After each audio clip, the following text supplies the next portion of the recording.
Hello friends, अस्सलाम वालेकुम। Welcome to my channel. इस वक्त पूरी दुनिया के अंदर एक नई लड़ाई का आगाज शुरू होने जा रहा है।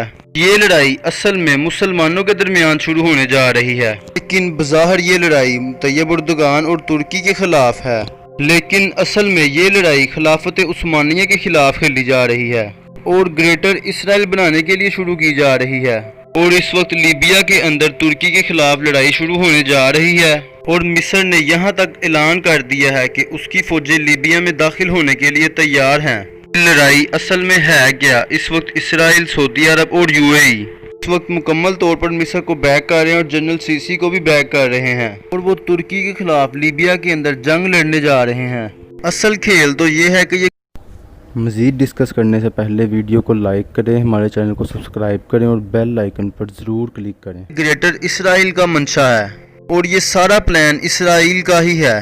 देखें, चंद दिन के बाद जितना फ़लस्तीन का बाकी इलाका है उस पर ग्रेटर इसराइल कब्जा करने जा रहा है। यानी कि आप ये समझ लीजिए कि फ़लस्तीन पूरी तरह दुनिया के नक्शे से ही गायब हो जाएगा।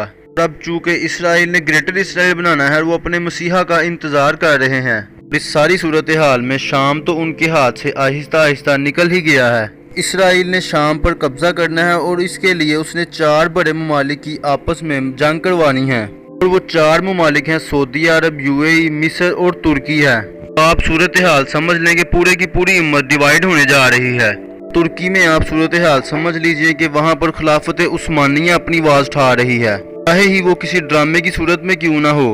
और तैयब उर्दुगान 2023 के बाद रिवाइव करवाना चाहते हैं खिलाफत उस्मानिया को।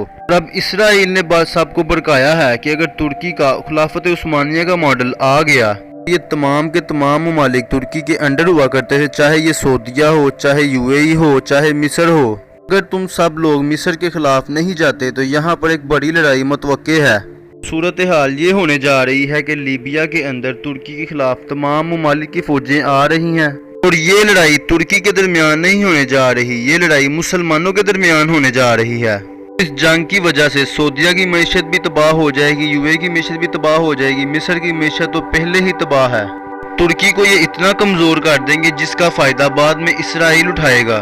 फिर ये मुकम्मल तौर पर ग्रेटर इसराइल के लिए तैयार हो जाएगा। इस वजह से मुस्लिम ममालिक आपस में एक दूसरे के साथ लड़ेंगे और इस वजह से पाकिस्तान को भी बहुत नुकसान हो सकता है। पाकिस्तान को चूज करना पड़ेगा कि हम अरब ममालिक के साथ खड़े हैं या हम तुर्की के साथ खड़े हैं। ये इस वक्त पाकिस्तान के लिए बहुत बड़ी प्रॉब्लम खड़ी हो रही है और अगर हम अरबी ममालिक के साथ खड़े होते हैं पाकिस्तान में एक बड़ा तबका नाराज हो जाता है क्योंकि वो तो तुर्की के साथ है। अगर हम तुर्की के साथ खड़े होते हैं तो पाकिस्तान के अंदर बहुत सारे ऐसे मदरसे और एलिमेंट्स हैं जिनको डायरेक्टली पैसे अरब ममालिक से मिलते हैं। देखें, यानी कि साफ लफ्ज़ों में यही कहा जाता है कि हालात मुकम्मल तौर पर ख़राब होंगे तो इस तरह से पाकिस्तान को भी बहुत मसाइल का सामना करना पड़ सकता है। इस वक्त आपको अंदाज़ा नहीं कि ये वो लड़ाई होने जा रही है कि जिसका जिक्र हदीस में भी आता है कि मुसलमान आपस में लड़ लड़ कर मर जाएंगे और इसका सारा का सारा फ़ायदा अल्टीमेटली इसराइल ही उठाने जा रहा है। आप मिस्र की तारीख देखें कि इसराइल ने मिस्र को इतना कमज़ोर कर दिया है, चाहे वो IMF के ज़रिए हो या चाहे दूसरे एलिमेंट्स के ज़रिए क्यों ना हो।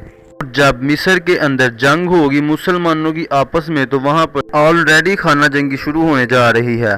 जब लोग सड़कों पर आएंगे तो इसराइल पूरी तरह से चाहेगा कि वो वहाँ पर कब्जा करें क्योंकि वो उसके ग्रेटर इसराइल का हिस्सा है। और यहाँ तक कि आप हरम में अंदाज़ा करें कि अगर हम हजूर पाक सल्लल्लाहु अलैहि वसल्लम की हदीसें उठाते हैं उसमें वाज़ेह अल्फाज में बताया गया है दज्जाल की फौजें मक्का मुकरमा में नहीं आएंगी बल्कि बाकी के जितने भी इलाके होंगे वो सारे उनके कब्जे में हो जाएंगे।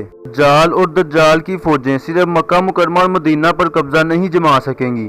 इसी तरह जो अब नया प्लान है मुसलमानों को आपस में लड़ाने का लीबिया के अंदर, और यहाँ तक कि कज़ाफ़ी ने भी कहा था कि अगर हम एक ना हुए तो सारे इलाके हमारे हाथ से निकल जाएंगे। पहले मिस्र और उसके बाद तुर्की और उसके बाद बाकी भी अरब ममालिक सारे हमारे हाथों से निकल जाएंगे। कि कज़ाफ़ी की सबसे बड़ी प्रॉब्लम यही थी कि उसने अपने आप को एटमी ताकत होने से रोक लिया था। ये देखें कि पाकिस्तान के एटमी कुव्वत होने में उसने पाकिस्तान को कितना पैसा दिया, इससे पाकिस्तान को भी बहुत फ़ायदा हासिल हुआ। अब आप ये देखें कि अगर तुर्की की यूएई के साथ और तुर्की की सऊदी अरब के साथ बराह रास्त जंग होती है तो हालात काबू से बाहर हो जाएंगे और इस तरह से एक दूसरे के ममालिक में आने जाने पर पाबंदी भी आयद हो सकती है। اور یہ اتنی سخت لڑائی ہو سکتی ہے کہ جس کی وجہ سے پاکستان پر بھی پریشر ڈالا جا سکتا ہے، یعنی کہ اس وقت ٹوٹلی مسلمانوں کی یہ بھی صورتحال ہے اور جس کا ذکر ہمیں حدیثوں میں بھی ملتا ہے، اب وہ ہونے جا رہی ہے۔ ترکی، سعودیہ، مصر اور یو اے ای جب چاروں ممالک آپس میں لڑیں گے تو اسرائیل کے لیے بہت ہی فائدہ مند ہوگا، کہ جنگ کی وجہ سے چاروں ملک کی معیشت پوری طرح سے تباہ و برباد ہو جائے گی اور جس کا فائدہ اسرائیل اٹھائے گا۔ اس طرح سے مسلمانوں کا بدترین ختم ہونے والا زوال شروع ہونے جا رہا ہے۔ دوستو ہمارے چینل کو سبسکرائب کریں، ویڈیو کو لائک کریں، کمنٹ کریں اور شیئر ضرور کریں۔